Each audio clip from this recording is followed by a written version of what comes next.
اور اس ماہ مقدس کا کما حق ادا کرنے کی توفیق عطا فرمائے۔ حضرات گرامی، آج آپ کے سامنے زکوٰۃ کے اعتبار سے بیان کیا جائے گا۔ رب ذوالجلال مجھے حق گوئی کی توفیق عطا فرمائے۔ آپ توجہ کے ساتھ سماعت فرمائیں۔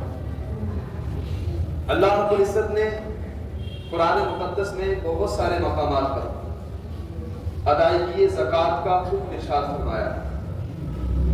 جو آیت کریمہ آپ کے سامنے تلاوت کی، اللہ تعالیٰ ارشاد فرماتا ہے اقیموا الصلاۃ وآتوا الزکاۃ، نماز پڑھو اور زکوٰۃ ادا کرو۔ اس آیت کریمہ میں بھی زکوٰۃ کا حکم ارشاد فرمایا، اور باقی اور مقامات پر بھی خذ من اموالہم صدقۃ تطہرھم وتزکیہم بہا۔ اس آیت کریمہ میں اللہ رب العزت نے اپنے پیارے محبوب صلی اللہ علیہ وسلم کو یہ حکم ارشاد فرمایا کہ میرے محبوب ان مسلمانوں سے، اپنے غلاموں سے صدقہ وصول کریں، یعنی زکوٰۃ وصول کریں، اور اس مال زکوٰۃ کے ذریعے انہیں پاک کریں، خوب ستھرا کریں۔ سبحان اللہ۔ اس آیت کریمہ میں دو چیزیں قابل غور ہیں۔ پہلی بات کہ اللہ نے زکوٰۃ کا حکم دیا، اپنے پیارے محبوب صلی اللہ علیہ وسلم کو اپنے غلاموں سے زکوٰۃ وصول کرو، حکم دیا۔ پہلی بات یہ ثابت ہوئی۔ دوسری بات یہ کہ زکوٰۃ انسان کے لیے تطہیر کا سبب ہے۔ سبحان اللہ۔ گناہوں سے تطہیر، تزکیہ قلوب کا سبب ہے۔ انسان کو رب ذوالجلال گناہوں سے پاک و صاف فرما دیتا ہے۔ اس لیے فرمایا کیسے؟ ایک تو زکوٰۃ ادا کرنے سے اللہ تعالیٰ گناہوں کو معاف فرما دیتا ہے، تو انسان گناہوں سے پاک و صاف ہوتا ہے، گناہوں سے اسے تطہیر حاصل ہو جاتی ہے۔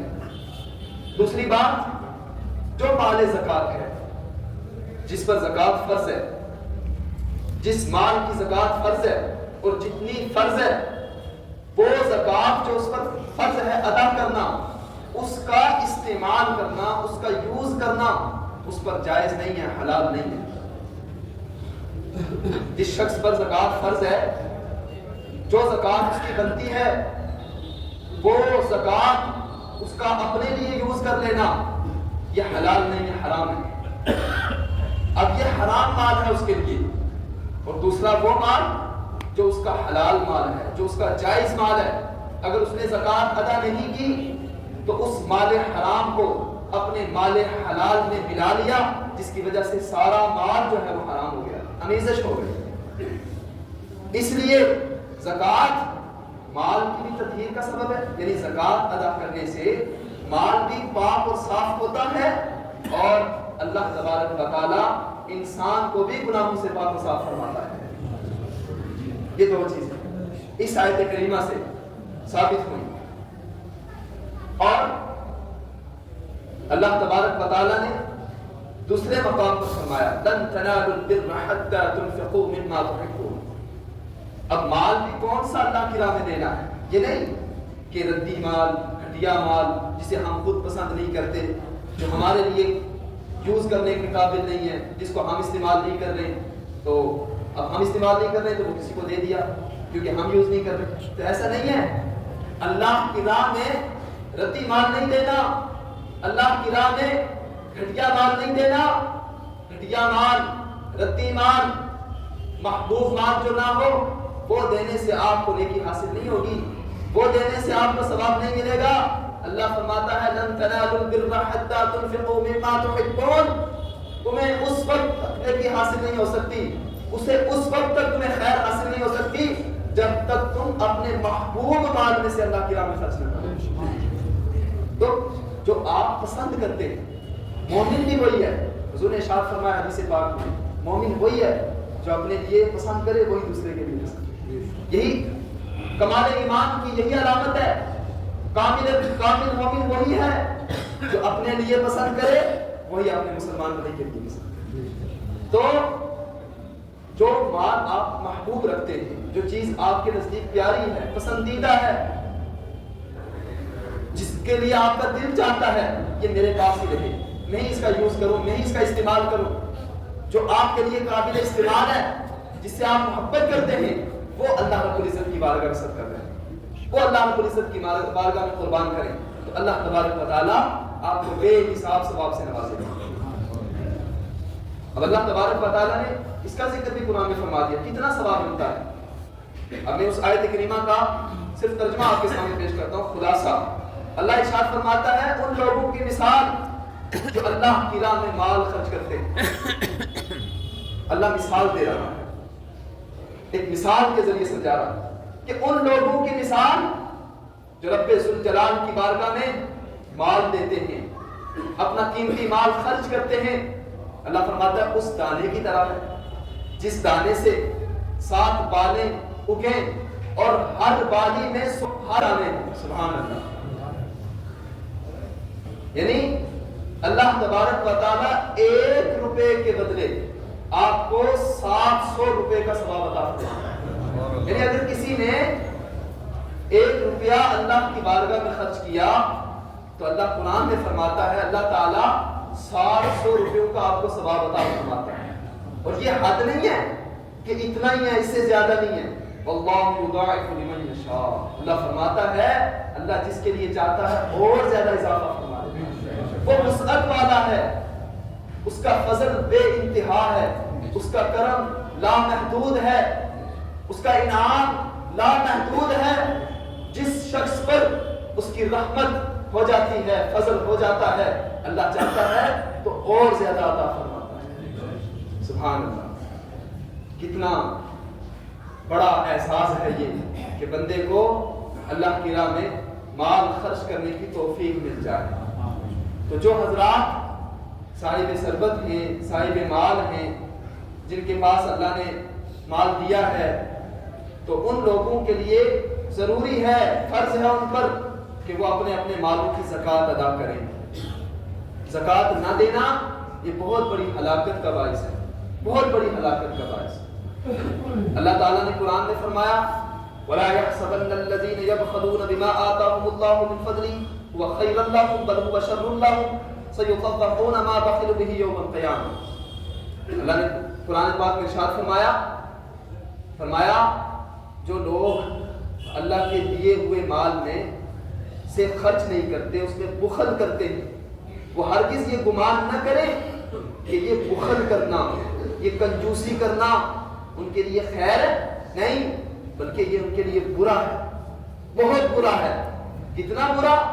اللہ فرماتا ہے اسی مال کا توق بنا کر بروز قیامت ان کے گلے میں ڈال دیا جائے گا۔ اس آیت کریمہ کی تفسیر خود میرے آقا نے بیان فرمائی، بخاری شریف میں حدیث پاک ہے۔ اللہ کے محبوب صلی اللہ علیہ وسلم ارشاد فرماتے ہیں، حضرت ابو ہریرہ روایت کرتے ہیں، آقا نے ارشاد فرمایا جس شخص کو رب ذوالجلال نے مال عطا فرمایا اور اس نے اپنے مال کی زکوٰۃ نہیں دی تو بروز قیامت اس کا وہ مال گنجے سانپ کی شکل اختیار کر لے گا، اور پھر وہی سانپ اس کے گلے میں بطور توق ڈال دیا جائے گا۔ اللہ اکبر۔ وہ اس کی باچھیں پکڑے گا اور کہے گا اے بندے میں تیرا وہی مال ہوں جس کو تو دنیا میں جمع کیا کرتا تھا۔ اس طریقے سے رب ذوالجلال اس شخص کو عذاب دے گا جو اپنے مال کی زکوٰۃ نہیں دیتا۔ اور ایک اور آیت کریمہ ہے وَالَّذِينَ يَكْنِزُونَ الذَّهَبَ وَالْفِضَّةَ وَلَا يُنْفِقُونَهَا فِي سَبِيلِ اللَّهِ فَبَشِّرْهُم بِعَذَابٍ أَلِيمٍ۔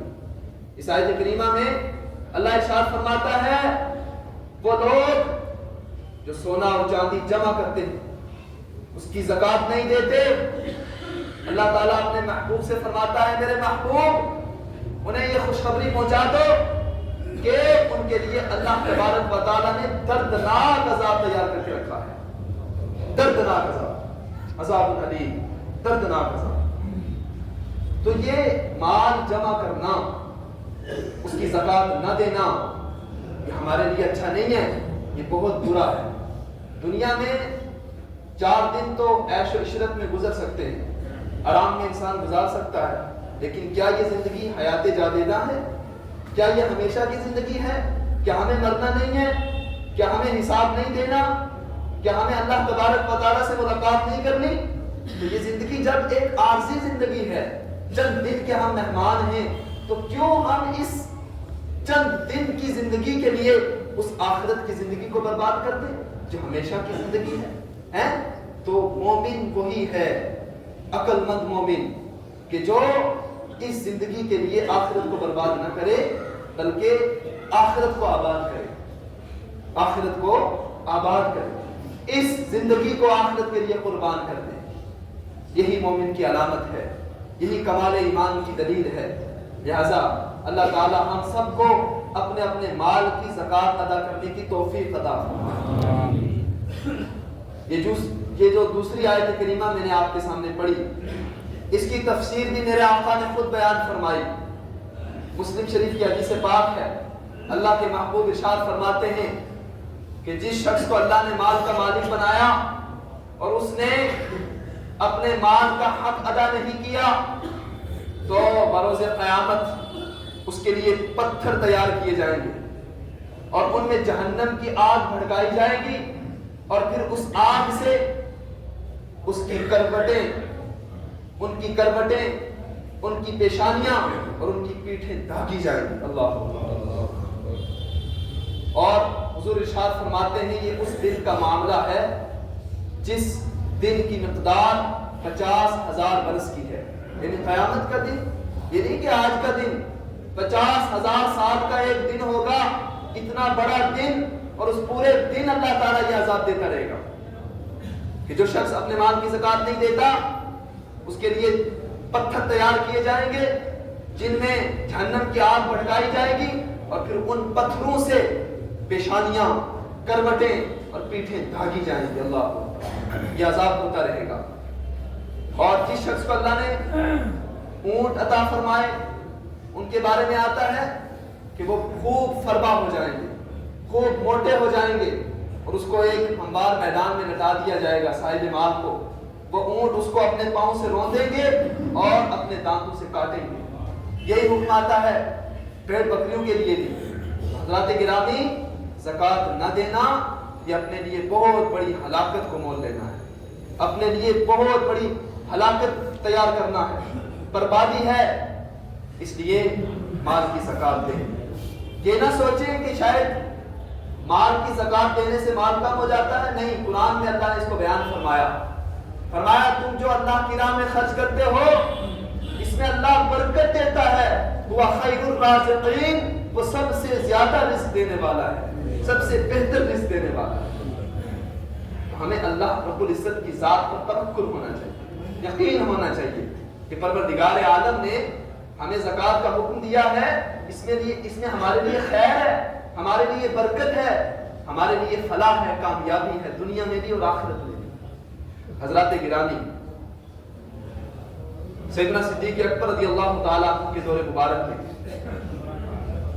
کچھ لوگوں نے زکوٰۃ ادا کرنے سے انکار کر دیا کہ ہم زکوٰۃ نہیں دیں گے۔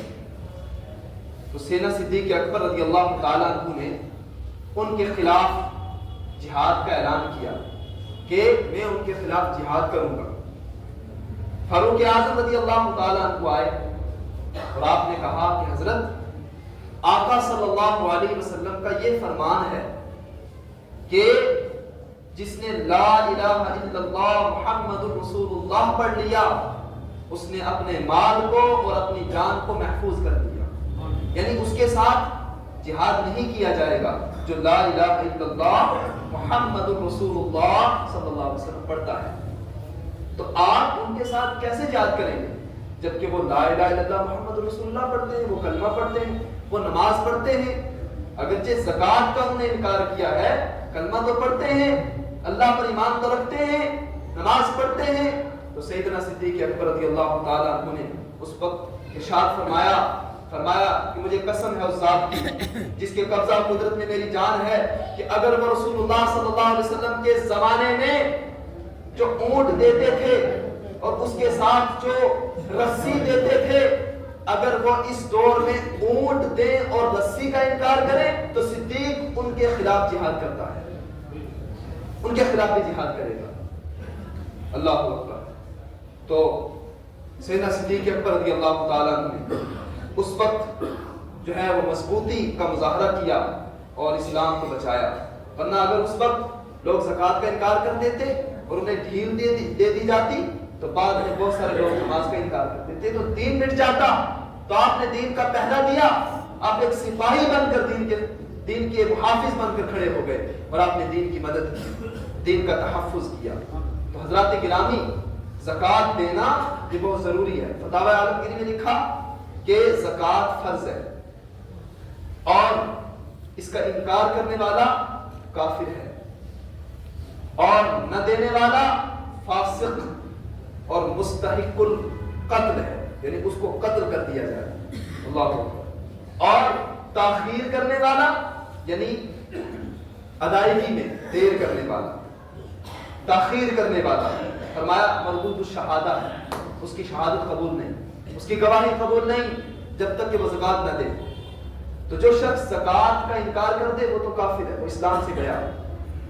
ہاں، جو نہیں دیتا وہ فاسق اور اس کا قتل کرنا جائز۔